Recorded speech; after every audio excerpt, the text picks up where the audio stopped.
More beer in a box.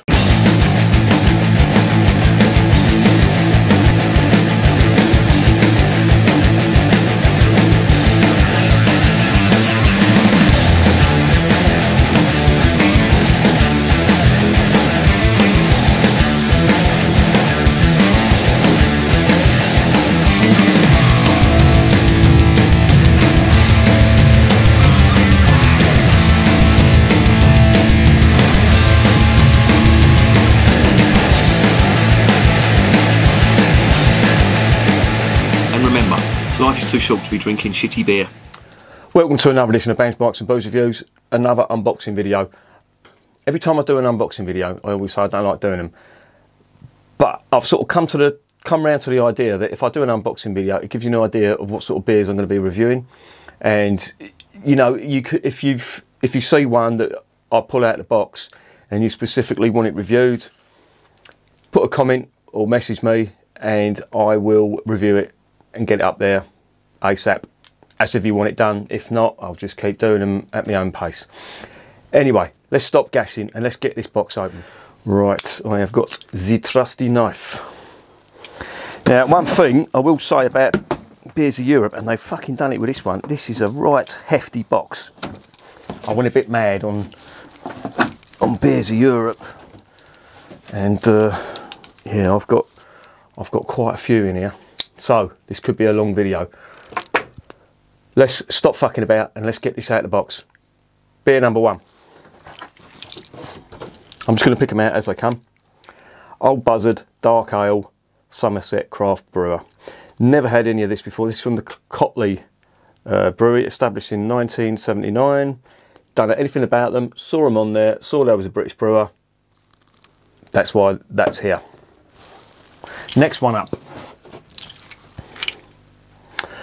Moongazer Nibbler for it's a Norfolk Ruby. You'll find with Beers of Europe that apart from putting loads of these fucking peanuts, packing peanuts in the box, they have a lot of beers from Norfolk, and I don't mind that. This, in fact, this particular one, Norfolk Ruby Ales, I absolutely love. They are one of my favourite styles of British beers, and I went for it, and I've got it. So that's coming up. Next on the list, what is this one? Yeah, it's another British brewer. I'm doing now. I just want to get this out of the way. I review craft beer. I review all beer. I don't discriminate. But I want to review these old type of British ales because nobody seems to be doing it. Big trend now is for craft beer, which is fine. You know, if you're helping out these little breweries. But I think these breweries that are brewing the traditional old style British beers like Old Ale, Ruby Ale, bitters, golden ales, etc., etc., I think they're missing out. So I want to try and redress that balance a little bit and get what this country does best out there. So that's why I've got a beer from Burton Bridge Brewery. It's called Stairway to Heaven, and yeah, they're sorry about that. The postman just turned up with a set of these bass strings. DR corrosion proof pack. DDT, they are for down tuning, and they're 4 strings, and I bought them and thinking it was a 5-string bass. Oh well, always read the label, kids. Anyway, I'll whack them on later. Yeah, where was I? I was talking about, yeah, Stairway to Heaven from the Burton Bridge Brewery, of course, based in Burton-on-Trent. So should be a good one. The home of British brewing, allegedly. Right, next out of the box, Battle of Britain, and is this Beeston Brewery? No, who is this? Oh, the Wolf Brewery, sorry. Battle of Britain. And, you know, I really like me World War II history. And this is obviously World War II themed. Battle of Britain. Couldn't resist it. British beer. There you go. Next on the list. Oh, now this is Koenig Pilsner. This was suggested by a subscriber saying this is a really good one. I saw it on there, so I thought I'll give it a go. If it's recommended by someone, yeah, I will give it a go. Looks quite good. It's a German Pilsner. Can't really go wrong with it, can you? Next on the list, I'm going to race through them because there's quite a few here. Löwenbräu. Remember them from the 80s? Triumphator. Now, of course, anything ending TOR is a Doppelbock in German. And has it got the goat on the front? No, doesn't look like it has. Or has it? Nah, doesn't. Löwenbräu, of course, Bavarian brewer. Used to sell the Pilsner over here. Remember the Pilsner? Or the Lager? Might have some of that. But there's their Doppelbock. Be intrigued to see what that tastes like. It's brewed in Germany, this one, which is good. Got to be careful buying Löwenbräu over here because some of it can be brewed in the UK. And that is not a good sign because it will taste like dog shit. Next on the list, another British brewer. I don't know what it is, but I've been reviewing lots of beer with Nelson, Admiral, Flagship. So there's a naval theme going on here as well. And this is from Woodford's. Remember Woodford's Wherry? I think that's their most famous one. They're the Woodford's Brewery. They're based in Norfolk. Again, very popular with the Beers of Europe people because they're their local brewers. What have we got here? We've got something in a fucking box. What is this? Higher Ground Highland Cask Ale. Did I even order this? I don't know, but it's come in a box. Oh, Innocent Gun. Yes, I did order that. Innocent Gun Highland Cask Ale. Now, shall I quickly go through it? I'll quickly just say a little thing about the Innocent Gun Brewery. Tried some of their beers, the barrel aged stuff, quite nice. Tried some of their other stuff, their IPA attempts and fruity beers. Honestly, waste of time. Really were a waste of time. But I was reading the other day, there's a bit of controversy around their barrel aged stuff. Apparently it's not aged in the barrels. They've just chopped some of the barrels up and thrown the wood into the fermentation tank, which I think when you're calling it barrel aged, that's a bit of a cheat. So yeah, not on a massive high with Innocent Gun at the moment. But if they brew good beer, and they do a couple of good ones, the barrel aged stuff, even though it might not be barrel aged, it does taste okay. So at the end of the day, that is all that matters. It's what the beer tastes like. What have we got this? What have we got this? That's not even good English, you twat. This is, it says sehr gut on the side. Sehr gut. Fucking, it means very good in German. And you think, fucking hell, that's a bit presumptuous, isn't it? Oettinger Pils. Don't know where this is from. Saw it on there, reasonably cheap. Get it. What have we got here? Ah, Belgian. Rochefort. I've done the Trappist, was it Trappist 12 I think I've done. And now I'm going right down the other end of the scale and I'm going to do the 6. So, stay tuned for that one. I'm just pulling these out at random, don't know what they are. Yeah, this one intrigued me. It was a Belgian bitter. Now, I don't know if that's just a term that they've used. It's a 6% bitter. That's what it's got written on it. It's by the De Ranker Brewery, and they've called it Double X Bitter. So I'm assuming it's a British style bitter, brewed in Belgium. That intrigued me. That's why I bought that. What else have we got? Kölsch. I've done one other review of Kölsch. Of course, Kölsch is a bottom fermented lager. No, was it top fermented? I can't remember. But it's a lager style beer. But it's only brewed in the sort of Cologne area. And I do remember it being quite nice. So that is why I got some of that. And I've only reviewed one Kölsch before. And Kölsch, of course, is a style of beer. It's quite popular with craft brewers now as well as Gers. Or Goes. Sorry, Goes. Got to get that right. What else have we got on the list? Aha! Remember this stuff? I was talking to someone the other day on a West Ham forum. Used to be a pub landlord, and he was talking about the 80s, and actually talking about Watney's Red Barrel. And I asked him about Löwenbräu. I said, was it genuinely imported? And he said, yeah, back in the 80s, it was imported from West Germany, as it was called. And then they stopped. Whitbread used to import this stuff. And I remember it because I used to drink it, and it used to fuck me up something proper. And they stopped brewing it in Germany. Or they didn't stop brewing it in Germany. They started brewing it in the UK, and it tasted like shit, and I stopped drinking it. This looks like it is brewed in Germany. So this is the German Löwenbräu. That's what I wanted to try. because I saw some of this in Aldi, and my eyes lit up, and then I read the box. It was in a case, and it was brewed in the UK by Carlsberg, and I thought, nah, you can fuck off. That's not Löwenbräu. But that's brewed in Germany. That's the original item. Or it's the genuine article, should I say. What we got here? Radeberger Pilsner. Only reason I bought that, it was cheap. Not heard much about it. It's a German Pilsner. Can't really go wrong with German Pilsners. Well, you can. You can go very wrong. But it was cheap. Like the budgie. What have we got here? Tuka. Now I've got the Tuka Doppelbock, and it's called, what was it? Badjuvator. Now that sounds like some sort of toy that will give you sexual pleasure. Badjuvator.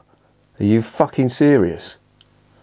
They obviously didn't have anyone with a 5-year-old mentality who's watched far too many Carry On films checking this beer. Tuka, of course, are quite a good brewery. I used to drink their Weiss beer. Witherspoons used to sell it. Gorgeous stuff. And then they stopped when they went all Brexity. And that really pissed me off. And then they got in some Thornbridge stuff, trying to replace it. And it was shit. It really was. The Thornbridge Weiss beer. I can't remember what it's called. It's fucking rubbish. Anyway, more on that later. What else have we got? Another Belgian. Blanche de Namur. That is a Belgian Vit beer. Quite like Vit beer styles. And that was quite cheap, so I thought I will snap that up. I think I spent about 60 odd quid. Beers of Europe. I got free shipping anyway, so that softened the blow a little bit, because I think it's a £5 shipping on that. What have we got here? Vedette. Remember them? Vedette. They're owned by Duvel. And that is their blonde beer. 5.2%. Okay, fair enough. In a little dumpy, I will give that a blast at some point. And as I said before, I'm running out of room here. As I said before, if you see any of these beers and you want them reviewed, let me know, and I'll do them straight away. Otherwise, I'm just going to work my way through them as and when I see fit. König Ludwig Weissbier. Hell. So that is a crystal Weiss, or a light wheat beer from König Ludwig, and that is Bavarian. Funny enough, I know I review too many Bavarian beers, but fuck it, they're good. That's why I review them. Well, they're usually good anyway. Fucking hell. What is going on here? Empire Pale Ale. Again, another British brewery. What's this? It's bottle conditioned. I'll have to leave that on there, and I'll read out spiel in a minute. 7.5%. God, fucking hell. What was I thinking? Empire Pale Ale for every climate. I really do like it. I think it was the label that sold me that one. Don't know who that's from. Who's that from? Don't know. I'll let you know when I do the review. What else have we got? Now this is from Bolton. Bolton in fucking Lancashire. It's not. It's from the Bolton Brauhaus, or Brow. It was the brewer that did the really nice alt beer. In fact, one of the best alt beers I've tried so far. And I saw they had some of their original wheat beer, and I thought I'll give it a go. If it's as good as their alt beer, then this will be an absolute cracker. What we got? Gaffel Kölsch. Again, another Kölsch. I want to review Kölsch, as I said before, and there was two that were on there, and they were quite cheap, so I think it was just over £2 a bottle, and I thought I'll give them a go. Again, Kölsch is quite a unique, well, it is a unique style to Germany, but as I say, a lot of craft brewers have started brewing them now, and they're becoming popular, and they are served in glasses like this. That is a proper Kölsch glass, so I will be reviewing them in that. Put that back on the shelf. What have we got here? Man's Brown Ale. Remember this stuff? This is brewed by Marston's now. And this is just purely nostalgia for me. 2.8%. Look, fucking hell. I think this was used. There used to be a beer called, is it a brown split? And I think it was half of this and half a bitter. And they used to drink it in the West Country. What have we got here? Harveston Brewery. It's their craft lager. Now, Harveston, so far, the 2 beers that I've tried from this has been outstanding. Their stout, which was the old engine oil stout, that's the best stout I've ever tasted out of a can. It was absolutely out of this world. Look at my review of it. It just blew me away as a stout. Really good. And I like what this lot do, this Harveston Brewery. They're from Scotland. Quite a small operation. But they, from the 2 that I've tried, were really good. That's why I bought that. Of course, my gauge on a good brewer is how they brew lager over here. A lot of them are very average, but some of them can do some quite good beers. Right, we've got a couple of cans now. What is this? Run to the Pils. Run to the Pils from the Amundsen Brewery. I think these are Norwegian. And I've been seeing this reviewed, or beers reviewed from the Amundsen Brewery. And I thought, I'll check them out. And that's what I've got. I think that's an Iron Maiden themed thing. Run to the Pils. There you go. That is that one. And I think the last one out of the box is going to be a can. And it is another one from the Harveston Brewery. This is the Harveston's Whippet. It's a pale ale. 2.3%. Easily sessionable. And this, I did a review of light and lager. Sometimes you'd get stuff like this. I know this is a pale ale, and it's, as the name suggests, light and lager. It was light ale that's put in there, but sometimes you'd get pubs that would use pale ale instead of light ale. Certainly round where I used to drink anyway, round Tottenham and North London. But yeah, that's the last one from them, and that was bought on the strength of them being a good brewery. So hopefully them 2 beers that I've got from Harveston are not going to let me down. And there you go. That's it. If you want any reviewed, sharpish, let me know, as I said, and I'll review them. If not, I'm just going to work my way through them as and when. Alright? Take it easy. And remember, beer is working class champagne. I've got to try and get these fuckers in my fridge now.